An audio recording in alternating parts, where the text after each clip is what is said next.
air terjun tuh dicari udah lama banget, ketemulah si anak itu di bawah air terjun masih tenggelam gitu loh mas.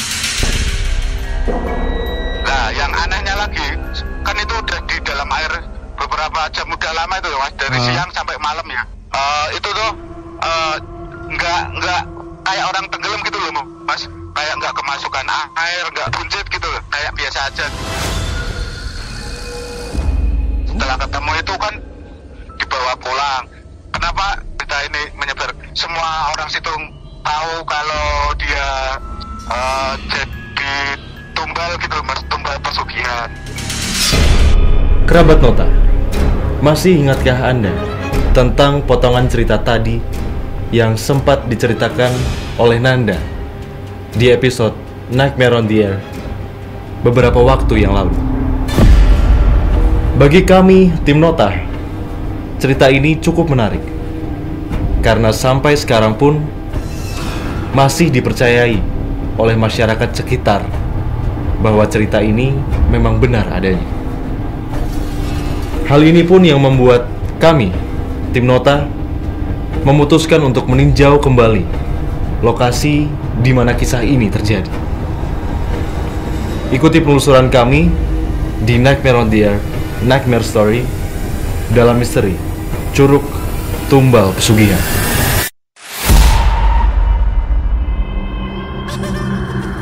Nightmare Story from Nightmare on the Air. Jangan pernah dengerin dan nonton acara ini sendirian.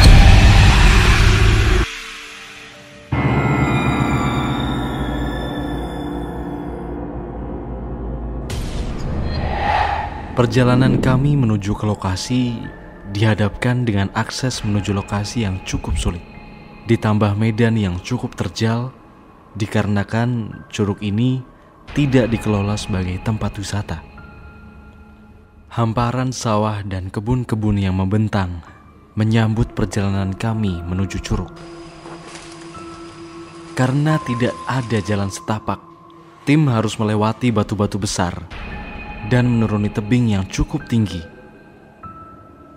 Dan meskipun menghadapi medan yang cukup ekstrim, kami pun akhirnya sampai ke curug.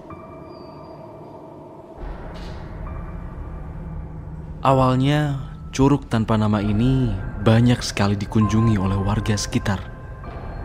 Tetapi setelah kejadian tersebut, warga tidak lagi berkunjung ke sana. Dan hal itu yang menyebabkan curug ini selalu dalam keadaan sepi. Sesampainya di sana, suara gemercik air dan hembusan angin membuat atmosfer yang tim rasakan menjadi tenang dan tidak terlalu mencekam. Hanya ada sedikit perasaan yang seakan-akan memberitahu bahwa kami tidak sendirian. Dari penuturan warga sekitar, di tempat kami berdiri sekarang, dulunya permukaan air bisa mencapai leher orang dewasa. Tetapi sekarang air sudah surut dan curug ini pun sudah tergerus oleh waktu. Pemandangan air terjun dengan tebing yang tinggi mengelilinginya seakan masih meninggalkan kesedihan.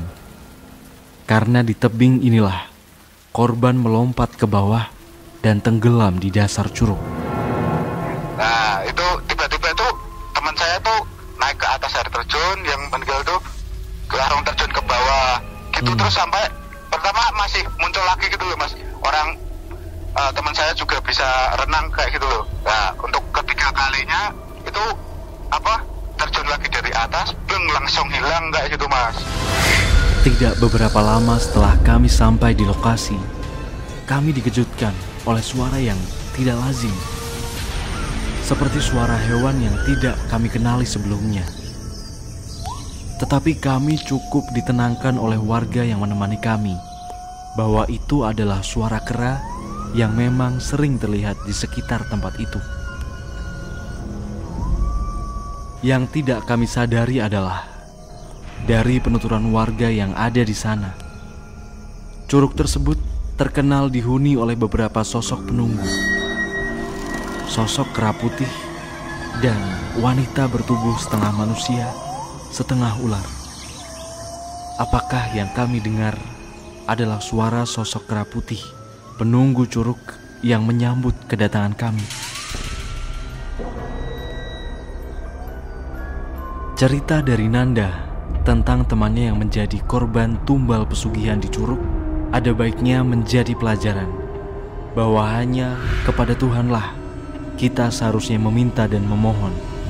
Dan biarlah kebenaran dari misteri ini kembali kepadanya, Tuhan yang Maha Tahu.